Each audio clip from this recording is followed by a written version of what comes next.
Life in my early years was a silent movie, played within the confines of a home that felt more like a fortress. My family, bound by strict norms that bordered on the extreme, watched my every move, every word, and every breath I took. It was a life of muted colors, where expressions were guarded, and spontaneity was a distant dream. My grandmother, Eleanor, was the first crack in that rigid world. She saw the life I was living and decided it was no life for a child. With a determination that matched her compassion, she pulled me out of that house when I was 13 and introduced me to a world where love wasn't just a whispered word but an everyday reality. Under her care, I blossomed. I traded silence for soft laughter, restrictions for freedom, and fear for love. But the shadows of my early years lingered, shaping me into a shy, modest young woman, whose comfort zone was the small, safe world I had built around myself. Web design became my chosen path, a career that allowed me to weave my creativity into the fabric of the digital world while staying within the protective walls of my home. My laptop was my window to the world, a world where I could be bold in my designs yet safeguarded from the direct gaze of society. On my 30th birthday, Grandma Eleanor decided it was time for me to meet someone, a thought that both thrilled and terrified me. Through her network, she found Ethan, a man just a few years my senior, known for his charm and seemingly gentle nature. Our first meeting was at a local diner, a place where the aroma of coffee and the buzz of quiet conversations created a comforting backdrop. Ethan walked in, his presence like a new chapter waiting to be written. "Lily, right? Your grandma's told me so much about you. Heard you're quite the artist with your web designs," Ethan said, his voice smooth, his smile easy. A blush crept up my cheeks, unaccustomed to such direct praise. "Thank you, Ethan. That's kind of you to say. And yes, design is my passion." As we talked, a connection began to form, gentle and tentative, like the first rays of sun after a long night. Ethan's words were like a balm, soothing the years of conditioned caution and reserve. "Lily, there's something about you. Your modesty, it's refreshing in this loud world. It's like discovering a quiet cove in a stormy sea," he said, his gaze holding mine with an intensity that stirred something deep within me. His words, so full of promise and understanding, touched a part of me that I had kept hidden, locked away from the world. "You know, Lily, I've always believed that true strength lies in being yourself, in a world that tries to make you like everyone else. I see that strength in you," Ethan continued, his voice sincere and warm. The days following that first meeting with Ethan were like stepping into a new world, one where the colors were brighter, and life felt more vivid. Our encounters were simple but meaningful, centered around long conversations over coffee, walks in the park, and shared laughter that seemed to echo long after we parted. One brisk afternoon, as we strolled through the park with leaves crunching under our feet, Ethan turned to me, his eyes shining with an idea. "Lily, you ever been to the old Wilson's farm? They've got this apple orchard, look straight out at a postcard in the fall." I shook my head, a smile spreading across my face. "Can't say I have, Ethan. My adventures have been pretty limited to the digital world, you know?" He chuckled, a sound that warmed me from the inside out. "Well, guess it's about time we change that. What'd you say about going there this Saturday? They say there's nothing like picking apples on a crisp fall morning." And just like that, our quiet, comfortable routine expanded to include these little adventures. Each moment with Ethan felt like a step away from my old life, a life of restrictions and silence, into something more vibrant, more alive. The days turned into weeks, and the connection between us grew stronger, more profound. It wasn't just about shared interests or mutual attraction, it was about understanding, about finding someone who saw me for who I was and cherished that. One cool evening, as we sat on a bench watching the sun dip below the horizon, painting the sky in shades of orange and pink, Ethan's voice broke the comfortable silence between us. "Lily, I've gotta tell you, these past weeks with you, they've been something else. You've got this quiet strength, this grace about you. It's rare, and it's beautiful," he said, his words wrapping around me like a warm blanket. His compliment caught me off guard, and I felt a blush rise to my cheeks. Thank you, Ethan. I don't know what to say. You make it easy to be myself, to open up. He took my hand in his touch gentle yet firm. That's all I ask, Lily. For you to be yourself. Because who you are is pretty amazing. I was thinking, maybe, just maybe, we can turn us into something more, something lasting. His words hung in the air, a question and a promise all at once. I looked into his eyes, seeing not just the man I had come to know and care for, but a future, a possibility of a life filled with laughter, understanding, and love. I'd like that, Ethan. More than you know, I replied, my heart feeling lighter, more hopeful than it had in years. Life took a sharp turn when I moved in with Ethan and his mother, Mrs. Clayton. The house, which I had imagined would be a sanctuary of love and warmth, quickly revealed itself as a battleground of expectations and criticism. It was on the first morning in my new home that Mrs. Clayton laid down the law. I was in the kitchen, trying to make a good impression by preparing breakfast, when she walked in, her eyes scanning the room like a hawk. Lily, let's get one thing straight. You're part of this family now, and in this house, we have rules. You're gonna take care of the cooking and the cleaning. Got it? Her voice was sharp, leaving no room for protest. Taken aback, I could only nod. Yes, Mrs. Clayton. I understand, I said, my voice barely above a whisper. Her eyes narrowed as she inspected the kitchen. And I expect things to be done right. I run a tight ship here. No slacking. With that, she left the room, leaving me to absorb the reality of my new life. Each day became a relentless cycle of household chores. I'd wake up early, cook breakfast, then clean, then work on my web design projects, and then cook again. It was as if my entire existence had been reduced to serving the needs of the house. Ethan, whom I had thought to be my partner and protector, seemed oblivious to the strain I was under. One evening, after a particularly grueling day, I decided to voice my concerns. Ethan, I need to talk to you about something, I started, my hands nervously twisting the dish towel. He looked up from his laptop, his expression one of mild annoyance. What's up, Lily? It's about your mom, and the housework. It's a lot. And I feel like it's all on me, I said, the words spilling out in a rush. Ethan's eyes went back to his screen as he shrugged. Well, yeah. Mom's set in her ways. It's just how things are done here. You'll get used to it.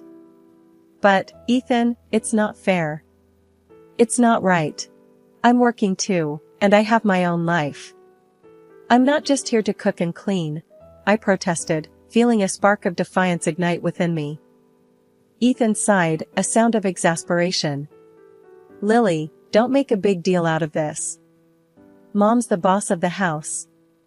Just try to keep her happy, okay? His words felt like a slap, a stark reminder that my feelings, my exhaustion, were of little consequence in this household. The web of control in the Clayton household tightened its grip around me as the days passed. It wasn't just about the cooking and cleaning anymore. My modest earnings from web design, which I had cherished as my own, became the next target in the Clayton family's playbook of dominance. It was a typical evening. I was sitting at the dining table, finalizing a project on my laptop, when Ethan and Mrs. Clayton cornered me with a conversation I wasn't prepared for. Lily, we need to talk about your work, Ethan started, his tone serious. I looked up, puzzled. My work? What about it? Mrs. Clayton interjected, her voice sharp and commanding. Your money, dear. It's time you start contributing to the household. You live here, after all. I felt a knot form in my stomach. But I do contribute, Mrs. Clayton. I take care of the house, the meals. Ethan cut me off. That's not enough, Lily. We're talking about financial contribution. your earnings should be going into the family account. It's only fair. The unfairness of it all hit me like a wave. But that's my money, Ethan. I earn it. I have my own expenses, my own needs. Mrs. Clayton scoffed. Needs? What needs could you possibly have that are more important than this family? No, dear, your place is to support this household, just like we support you. Ethan nodded in agreement, his eyes void of the understanding and warmth they once held. It's decided then. From now on, your earnings go to the family account. I'll take care of the finances. I felt cornered, trapped. The little financial independence I had was being stripped away, leaving me more vulnerable than ever. But Ethan, this isn't right. It's not fair. I should have a say in how my money is used. He shrugged, a cold, dismissive gesture that sent shivers down my spine. Fair? Life's not fair, Lily. You're part of this family now, and this is how things work here. Mrs. Clayton's eyes bore into me, ensuring her message was loud and clear. You'll thank us later, dear. We're teaching you how to be part of a family, how to be a proper wife. As they left me there, alone with my racing thoughts, the reality of my situation became painfully clear. My income, my hard-earned money, was now under their control.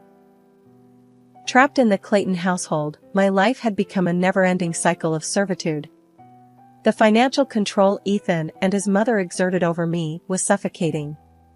My earnings, once a source of independence, were now tightly gripped in their hands. The situation was unbearable, yet I felt powerless to change it. One day, I decided to seek solace in the one place I always felt understood, the web design forum.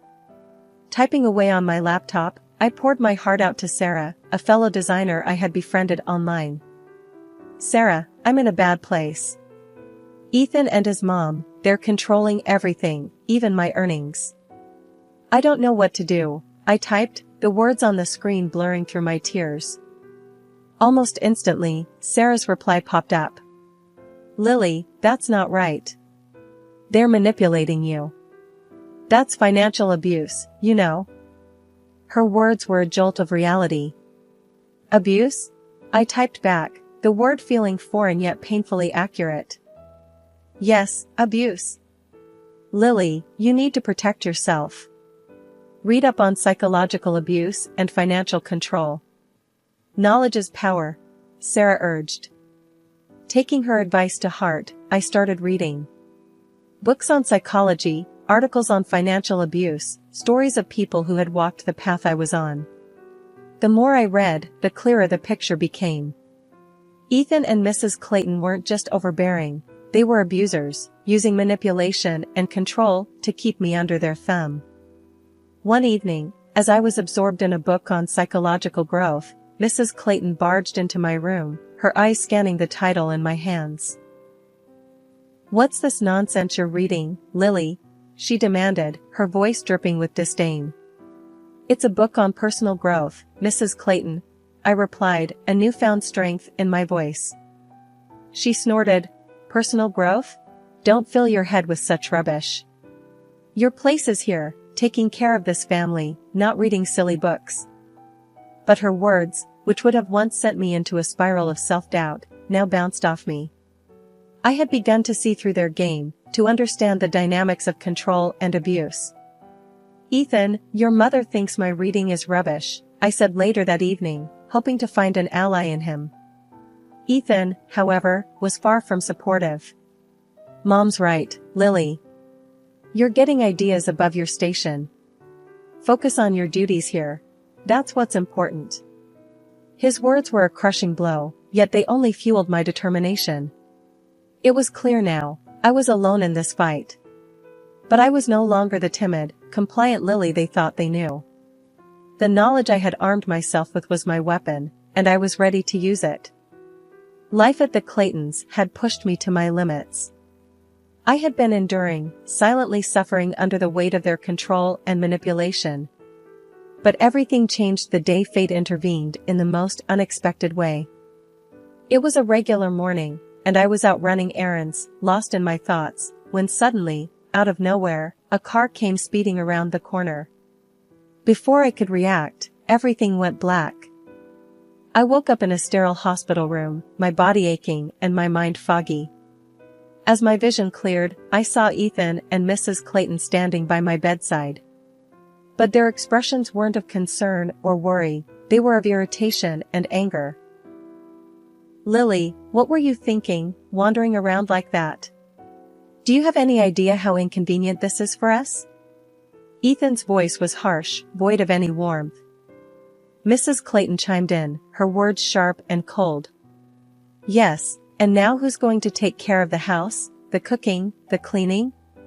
You've put us in quite a bind, Lily."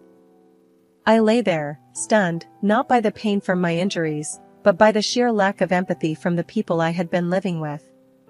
I'm sorry," I managed to whisper, the words tasting bitter in my mouth.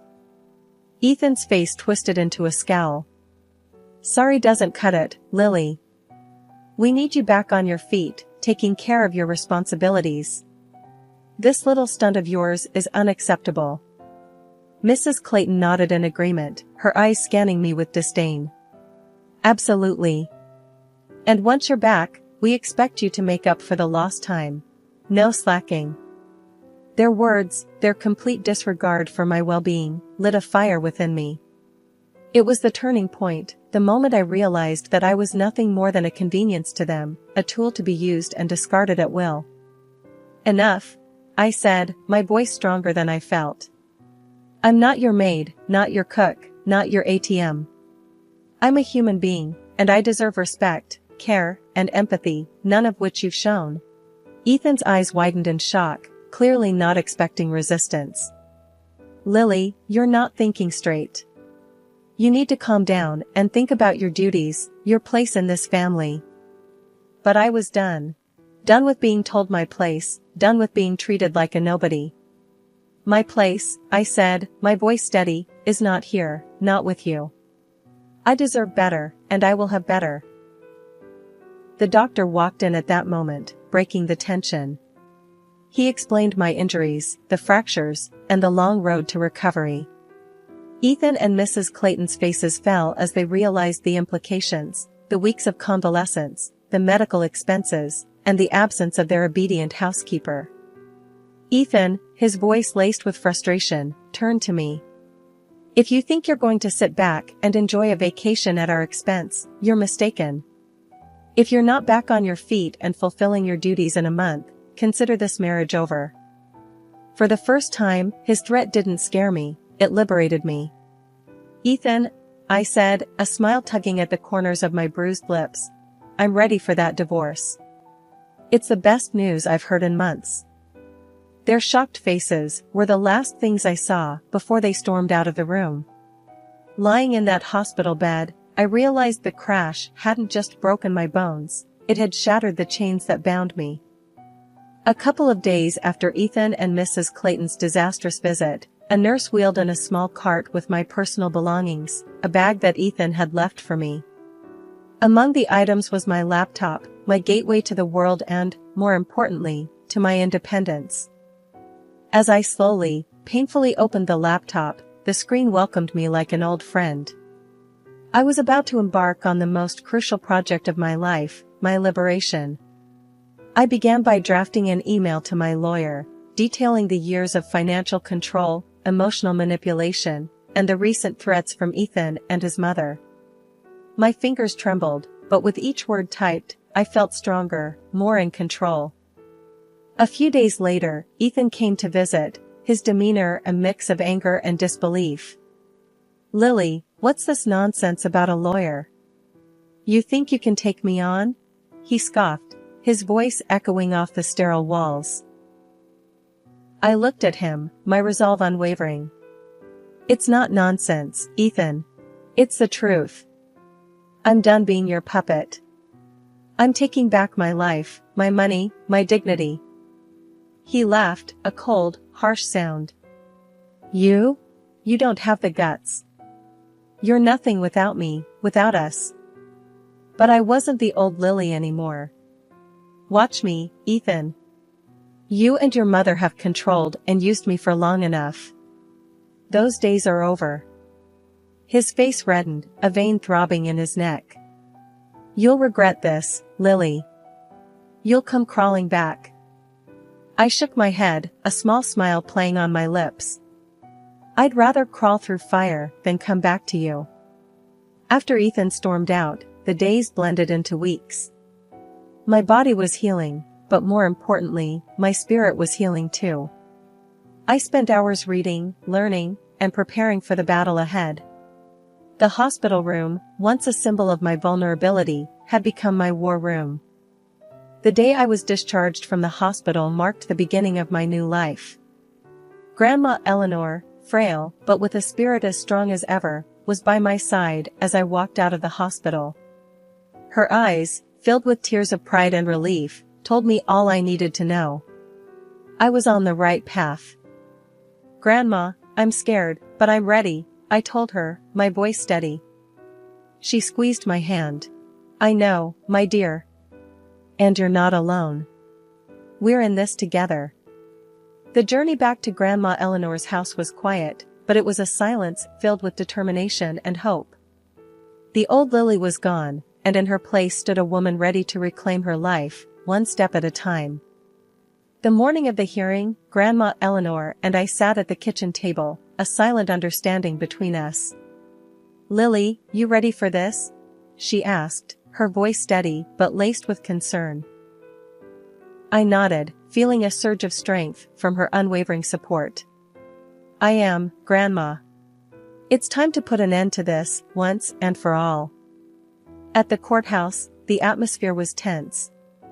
Ethan and Mrs. Clayton were already there, their faces a mask of arrogance and disbelief. They still couldn't fathom that the once submissive Lily was challenging them. As we walked past them, Ethan's voice, cold and mocking, reached my ears. You really think you can win this, Lily? You're just a nobody. I stopped, turning to face him, my gaze unflinching. I am somebody, Ethan. And today, you'll see just how much you underestimated me. The court proceedings were a blur, with testimonies given and evidence presented. My lawyer was a pillar of strength, laying out the years of financial and emotional abuse with precision and clarity. Ethan and Mrs. Clayton's lawyer tried to discredit me, painting me as an ungrateful wife. But the recordings I had made, the meticulous records of their controlling behavior, and the financial statements spoke louder than their lies.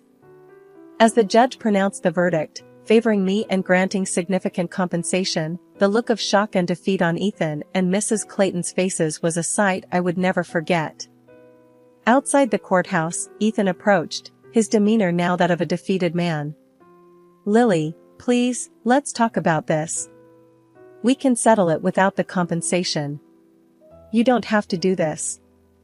I looked at him, the man I once believed would protect me, now a mere shadow of his former self. No, Ethan. You had your chance. You chose to control and abuse instead of love and respect. This is the consequence of your actions. Mrs. Clayton, her pride shattered, joined in, her voice trembling. Lily, please, I'm an old woman. Have some mercy. I shook my head, the final pieces of the emotional shackles they had bound me with falling away. Mercy was what I begged for when you controlled every aspect of my life, Mrs. Clayton. It's too late for that now. As Grandma Eleanor and I walked away, the weight of years of oppression lifting off my shoulders, I knew that this was more than just a legal victory. It was the triumph of justice, the affirmation of my strength, and the beginning of a new chapter. But the story didn't end there. News of Ethan's and Mrs. Clayton's actions spread, reaching Ethan's workplace. His colleagues started looking at him differently, whispers followed him around, and soon, his position at work was demoted. He was a shadow of his former self, condemned and despised for his actions. Mrs. Clayton faced her own downfall. She found herself ostracized, her name synonymous with manipulation and cruelty. Decent society closed its doors on her, her past actions casting a long shadow over her present. As for me, life was opening new doors. It was a chance to start fresh, to build a life on my terms. The battle was tough, but it led to a new beginning, a future where I was no longer a victim, but the author of my own story. The final reckoning was not just an end, but a promise of a new, brighter dawn.